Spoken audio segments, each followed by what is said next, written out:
YouTube channel PT talkies, आपका दोस्त उमैद आपके साथ। जी का दोस्तों, बाबर और रिजवान के टी20 फॉर्मेट के अंदर कमबैक के हवाले से बड़ी अपडेट जो है वो सामने आ रही है। जी हाँ, वो अपडेट आपको बताने से पहले आपको बताता चलूं कि पाकिस्तान क्रिकेट बोर्ड ने जो पाकिस्तान टीम ने न्यूजीलैंड के खिलाफ 5 टी20 मैचेस की सीरीज खेली थी, जो 4-1 से पाकिस्तान हारा, वहां पर बाबर और रिजवान को टीम से रेस्ट दिया गया था। ड्रॉप का लफ्ज इसलिए मैं इस्तेमाल नहीं करूंगा क्योंकि पाकिस्तान के सिलेक्टर्स ने भी ड्रॉप का लफ्ज जो था वो इस्तेमाल नहीं किया था। लेकिन अब क्या बांग्लादेश के खिलाफ जो 5 टी20 मैचेस हैं, क्या उसके अंदर बाबर और रिजवान की वापसी होने जा रही है? इसके ऊपर आपके साथ बात करेंगे। साथ बाबर आजम ने एक इंटरव्यू दिया है जहां पर बाबर आजम से उनके फैंस को जितने गिले शिकवे हैं ना, उसके ऊपर बड़ी डिटेल में बाबर आजम ने बात की है।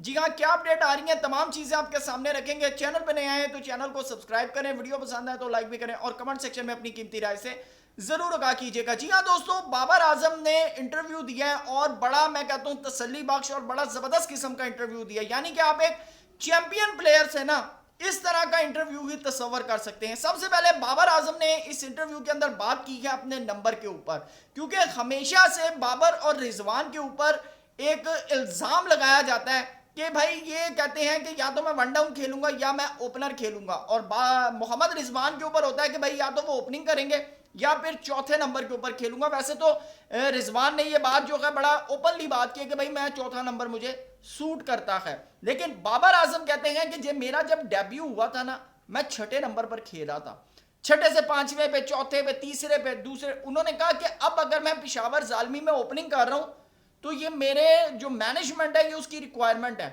मैं कोई पर्सनली जाकर नहीं कह रहा कि भाई मुझे ओपनिंग करवाओ। और उन्होंने कहा कि ये जो चैंपियंस ट्रॉफी के अंदर भी जो ओपनिंग मैंने की थी, इसके पीछे पाकिस्तान क्रिकेट बोर्ड का माइंड था।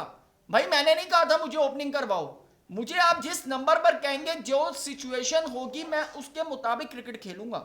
ये बाबर आजम ने कहा। उन्होंने कहा मुझे पता है आज के दौर में स्ट्राइक रेट की क्या अहमियत है, और स्ट्राइक रेट के ऊपर ही इनको इंजमाम ने बाकायदा तौर पर, इंजमामुल हक और रमीज राजा ने इनको एडवाइस किया था कि बाबर आप स्ट्राइक रेट को देखना छोड़ दें। उन्होंने कहा मुझे बड़ा जबरदस्त किस्म का पता है कि स्ट्राइक रेट की क्या अहमियत है और मेरी क्रिकेट कैसी है। उन्होंने कहा कि ये जो मुझ पर क्रिटिक्स करते हैं ना, मुझे इनके क्रिटिक्स की या इनके क्रिटिसिज्म की कोई ज़रूरत नहीं है, क्योंकि मुझे पता है, और ना ही मुझे इनको बताने की ज़रूरत है कि मैं कैसा प्लेयर हूं, क्योंकि मुझे भी पता है और सबसे अहम चीज़ दुनिया भी जानती है। तो उन्होंने कहा कि ये जो बातें हैं ना कि मैं नंबर के लिए भागता हूं या मैं नंबर के लिए कहता हूं कि मुझे ओपनर खिलवा दो, मुझे वन डाउन खिलवा दो, उन्होंने कहा ये सब बेबुनियाद है।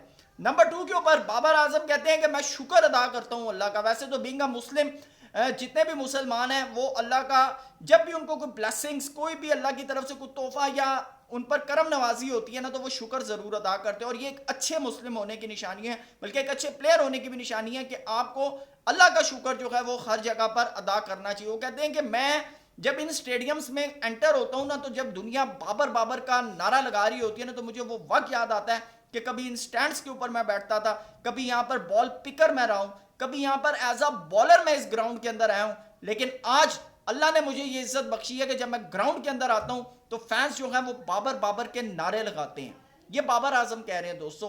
फिर उन्होंने कहा कि सबसे अहम चीज कि जब यानी कि लाहौर कलंदर का पिशावर जालमी का मैच था, तो लाहौर कलंदर ये बात कहती है कि ये जो क्राउड है ये हमारी तरफ, हमारी वजह से है, जबकि मैंने उस पूरे ग्राउंड के अंदर जो चार्ज उठाए हुए थे ना, वो बाबर आजम की फेवर में उठाए हुए थे, बल्कि बाबर आजम को प्रेस कर रही थी दुनिया। जो फैंस थे ना बाबर आजम के कि भाई बाबर डोंट वरी, हम आपके साथ हैं।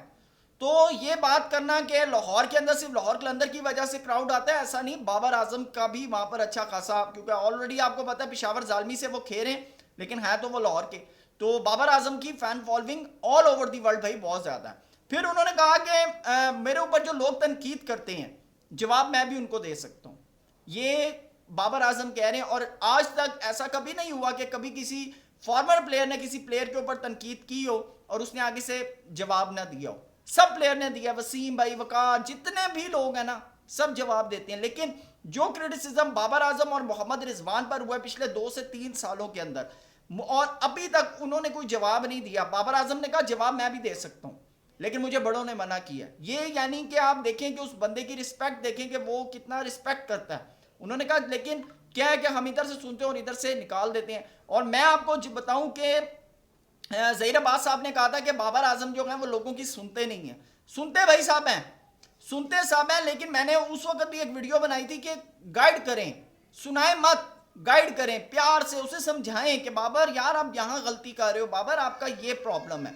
अब जैसे इंजमाम ने बात की है कि बाबर आप स्ट्राइक रेट देखना छोड़ दें, आप अपने जेन्युइन क्रिकेट खेलें। जैसे केन विलियमसन ने कहा है कि पाकिस्तान टीम को स्ट्राइक रेट का कोई इशू नहीं है, आप अपनी नेचुरल क्रिकेट खेलें और रिक्वायरमेंट के मुताबिक खेलें। और यही बात आज बाबर आजम ने भी की है कि हमें अपनी रिक्वायरमेंट, मैं अपनी रिक्वायरमेंट के मुताबिक क्रिकेट खेलता हूं, जो मेरी टीम मांग रही होती है मैं उसके मुताबिक क्रिकेट खेलता हूं। और ये बात उस दिन भी बाबर आजम ने की थी कि अगर मैं गलत खेलूंगा तो आउट तो होऊंगा।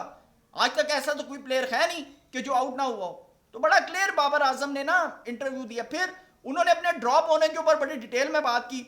उन्होंने कहा कि जब हमें अभी ये T20 से निकाला गया तो हमें कहा गया कि यंगस्टर्स को मौका देना है, आपको और रिजवान को रेस्ट दिया जा रहा है। उन्होंने कहा ये मैनेजमेंट ने हमें कहा है, ठीक है। बाकी उन्होंने कहा कि अब टीम के अंदर आना है या नहीं आना है, ये अभी तक हमसे किसी ने कोई बात नहीं की।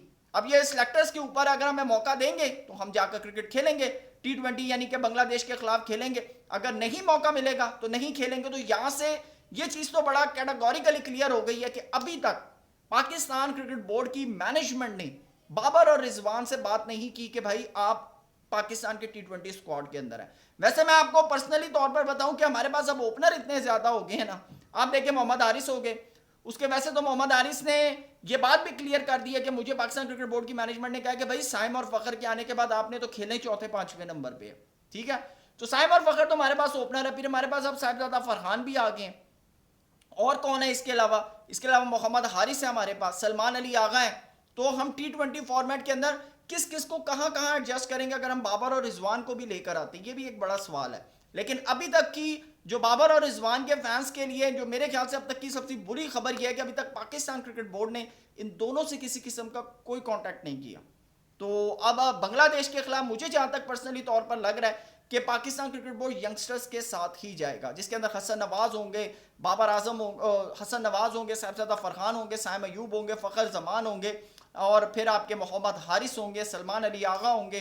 तो ये जो हमारी जो बेंच है ना, इसको मेरे ख्याल से ट्राई आउट करने का प्रोग्राम है। और मोस्ट प्रॉबली मुझे जहाँ तक लगता है कि शादाब खान भी होंगे। ये मैं आपको बता दूं, मोस्ट प्रॉबली मुझे लगता है कि शादाब खान भी होंगे। और मैं आपको एक बड़ी खबर, आपको मैंने पिछले उसमें भी बात की थी कि मोस्ट प्रॉबली अगर माइक हसन पाकिस्तान के कोच होते हैं तो मोस्ट प्रॉबली मुझे है कि शायद शादाब खान आपके कैप्टन भी हों। ये भी मैं आपको बता दूं, बड़ी ब्रेकिंग न्यूज़ दे रहा हूं। और मोस्ट प्रॉबली ये भी हो सकता है कि सलमान अली आगा आगे कैरी ऑन करे। दोस्तों आपकी क्या राय है कमेंट सेक्शन में जरूर बताइएगा। Thank you so much. अल्लाह हाफिज़।